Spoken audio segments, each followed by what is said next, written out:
Welcome বন্ধুরা, cooking বাইটসে তোমাদের সবাইকে স্বাগত। আজ আমি বানাবো কাঁচকলার নিরামিষ কোপ্তা।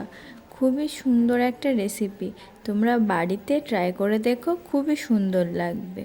কাঁচকলার কোপ্তা কারি বানানোর জন্য কাঁচকলাগুলোকে আমি টুকরো করে কেটে নিয়ে প্রেসার কুকারে আমি সিদ্ধ করে নেব। সঙ্গে একটা আলু মাঝখান থেকে কেটেও আমি সিদ্ধ করে নেব। এবার এর মধ্যে আমি পরিমাণ মতো জল দিয়ে দিচ্ছি, আর দিয়ে দিচ্ছি সামান্য একটু হলুদ গুঁড়ো আর সামান্য নুন দিয়ে ঢাকনা লাগিয়ে প্রেসার কুকারে আমি 2 থেকে 3টে সিটি মেরে নেব। সিদ্ধ হয়ে গেলে দেখো সিদ্ধ হয়ে গেছে আমার। এবার কলার খোসাগুলোকে আমি ঠিক এভাবে ছাড়িয়ে নেব। কলার খোসাগুলোকে সবগুলো এভাবে আমি ঠিক ছাড়িয়ে নেব।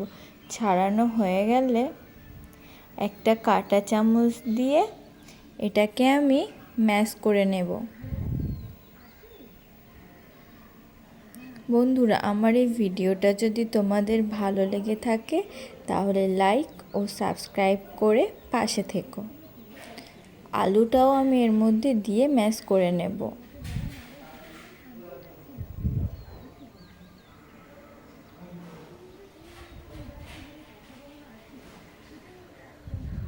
ম্যাশ করা হয়ে গেলে এবার এর মধ্যে দিয়ে দেব সামান্য হলুদ গুঁড়ো আর দিয়ে দেব সামান্য নুন, 1 চামচ জিরে গুঁড়ো, 1 চামচ ধনে গুঁড়ো আর একটু লাল লঙ্কার গুঁড়ো দিয়ে দিয়ে দেব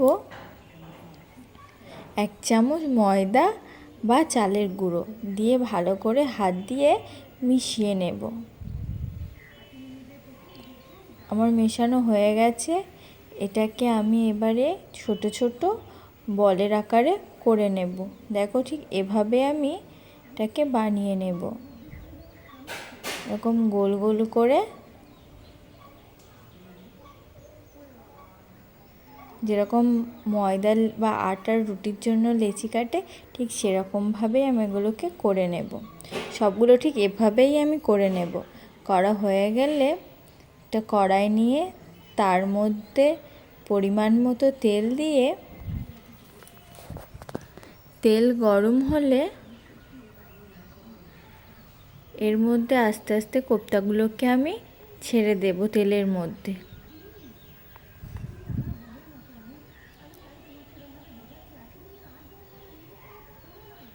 কোপ্তাগুলো দেখো এক পাশ হয়ে গেছে, আমি আর এক পাশে উল্টে নিচ্ছি। তার কারণ লাল লাল করে আমি এগুলোকে ভেজে নেব। কোপ্তাগুলো আমার ভাজা হয়ে গেছে, এবার আমি এগুলো তুলে নেব। ঠিক এভাবেই বাকি কোপ্তাগুলোও আমি ভেজে নেব। এরপর ওই তেলের মধ্যে দিয়ে দেব 2টো তেজপাতা আর গোটা গরম মশলা, এলাচ, দারচিনি আর লবঙ্গ, আর দিয়ে দেব সামান্য জিরে, গোটা জিরে দিয়ে এবারে আমি একটা মশলার পেস্ট বানিয়েছিলাম, টমেটো, কাঁচা লঙ্কা আর আদার পেস্ট বানিয়েছিলাম, সেটা তেলের মধ্যে দিয়ে ভালো করে আমি এটাকে মেশাতে থাকবো। আদার কাঁচা গন্ধটা যতক্ষণ না কেটে যাচ্ছে। এবার এর মধ্যে আমি দিয়ে দেব 1 চামচ হলুদ গুঁড়ো, 1 চামচ জিরে গুঁড়ো, 1 চামচ ধনে গুঁড়ো আর একটু কাশ্মীরি লঙ্কার গুঁড়ো দিয়ে ভালো করে আমি এটাকে কষাতে থাকবো যতক্ষণ না পর্যন্ত এটা থেকে তেল ছেড়ে যাচ্ছে। হ্যাঁ, আমি এতে পরিমাণ মতো নুনও দিয়েছিলাম, তোমরা এতে নুনও দিয়ে দিও। এবার ওর মধ্যে দিয়ে দেবো, কষানো হয়ে গেলে ওর মধ্যে কাজু বাদামের পেস্টটা ওর মধ্যে আমি দিয়ে দেবো, দিয়ে এটাকে ভালো করে আমি কষাতে থাকবো। ভালো করে নাড়তে হবে, নাহলে যেহেতু কাজু বাদাম দিয়েছি তলায় লেগে ধরবে। দেখো কি সুন্দর তেল ছেড়ে এসছে। আমি আগেই আলুগুলোকে আমি প্রেসার কুকারে সিটি দিয়ে সিদ্ধ করে রেখেছিলাম। আলুগুলোকে আমি এবার এর মধ্যে দিয়ে দিলাম। তোমরা এই আলুগুলো এমনি ভেজেও অ্যাড করতে পারো। ভালো করে আলুগুলোকে আমি কষিয়ে নিচ্ছি।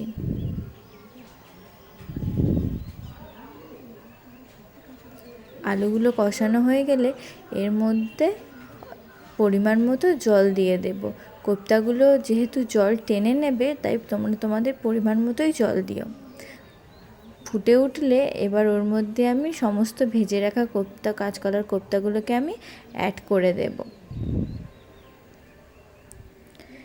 অ্যাড করে আমি একটু ফুটিয়ে নেব।